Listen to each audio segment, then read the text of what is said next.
The Witcher 2 Assassin of Kings is not for children. If you are not an adult, this game is not for you. You have been warned. The Witcher 2 had you playing as Geralt, a Witcher, which is a physically modified monster slayer, currently in service to the King Foltest.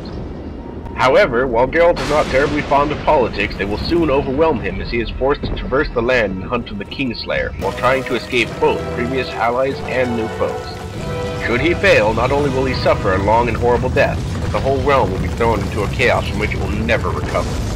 A long journey of harrowing adventure, dramatic twists, and the betrayals of politics awaits our Witcher. It is never so clear who is friend and who is foe, not to mention what is right or wrong, and even if trust is a currency that the Witcher can spare, no decision will be made easily. Across his journey, Geralt will meet many interesting people, be it familiar faces, mages, kings, peasants, servicemen, whores, trolls, bandits, gamblers, fighters, scholars, the list goes on. And it should be said that the voice acting for this game is very well done. It is a refreshing change of pace when you hear voices that actually sound like they're enjoying their jobs instead of vomiting into the microphones.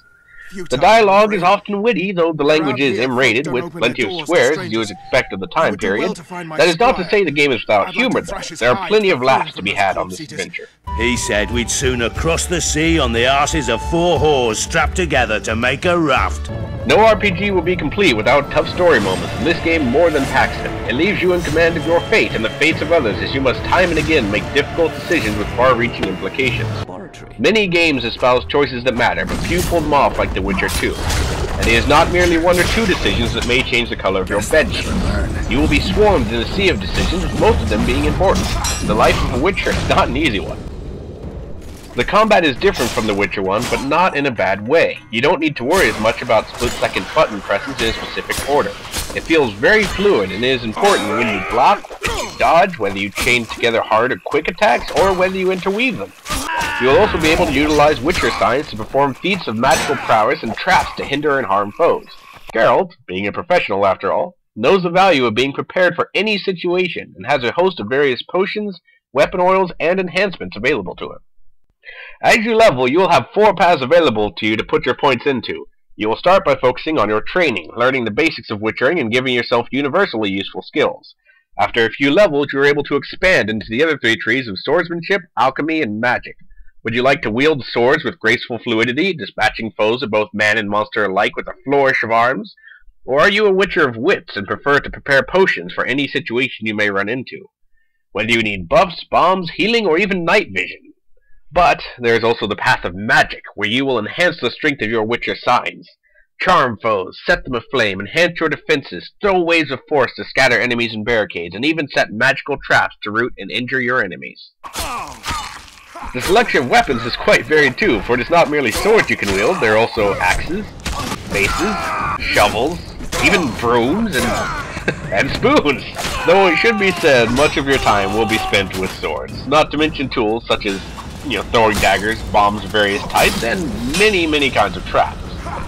However, the game is not perfect. The Xbox 360 version is plagued by a host of bugs, lack of optimization, and poor design choices, such as crazy camera glitches, giant NPCs, texture pop-ins, even when the game is installed with a hard drive, broken quests, quest rewards not being received, birds spazzing out, corpses going crazy, missing spoken audio during conversations, overly sensitive camera controls with no settings available, flipping problems, monsters vanishing during combat, monsters getting stuck and making themselves easy to kill, poor pathfinding, NPCs repeating the same line over and over and over and over, poor normalization of dialogue volume, it will be very loud and then exceedingly quiet from one line to the next. And these are not isolated. You will be seeing these things from the minute 1 to the very end of the game. For being the enhanced edition of the game, it's disappointing how much they did not fix.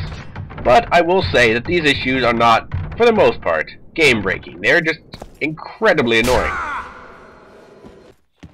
Geralt will have a great many side diversions during his quest as well, for no leisure time would likely make Geralt go on a murderous rampage.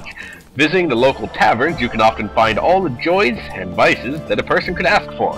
You can challenge the locals to some arm wrestling and prove who's the strongest. You could play a few rounds of dice poker. Yes, dice poker. It's pretty cool, actually. Or even take part in the local fight club and punch your way through the ranks. But everyone needs a little R&R now and again, and for that, the local ladies of the night, or honest horse, as they sometimes refer to themselves, will be more than happy to tend to your other needs. The ambient sounds are both well placed and well timed, sometimes being so natural you can confuse them for sounds coming from outside. When you explore a forest, you will hear the loud chirp of various birds during the day, the howls and growls of animals, and at night the sound of crickets, and especially the monsters that are more prevalent in the evening hours. In a cave, you will hear the soft echoes from the stone around you and the drip drip of water falling to the ground. In a camp of soldiers, your ears will be treated to the sounds of soldiers sparring, metal ringing, orders being shouted, and various conversation. No matter where you go in the game, it feels like a living, breathing environment. With the exception of crypts, which feel like dead crypty environments, but in a good way. For the most part, the controls were ported to the console very well. They designed the buttons in a manner that makes combat feel very fluid. You'll quickly learn what button does what, and it never feels like a hassle to switch from one combat move to another. The controls did give me trouble at times though, such as when trying to manually aim throwing weapons, lock on to specific enemies, or click the glowing icons my pendant said were interactable. Everywhere else though, in town, in combat, in mini-games, it felt very smooth, though the camera could use some sensitivity options. However, they did add the option to turn on or off automatic centering for the X and Y axis individually, or both, which is a great option to have. The soundtrack, when it plays, has some very beautiful music that is worth just sitting and listening to. The tone of the music really helps set the mood, from bone-chilling suspense to epic flourishes, peaceful melodies, great sorrow, and jaunty tunes. This soundtrack covers a lot of ground. If, for whatever reason, you don't have a copy of the soundtrack, you should try and find one. It is pretty good.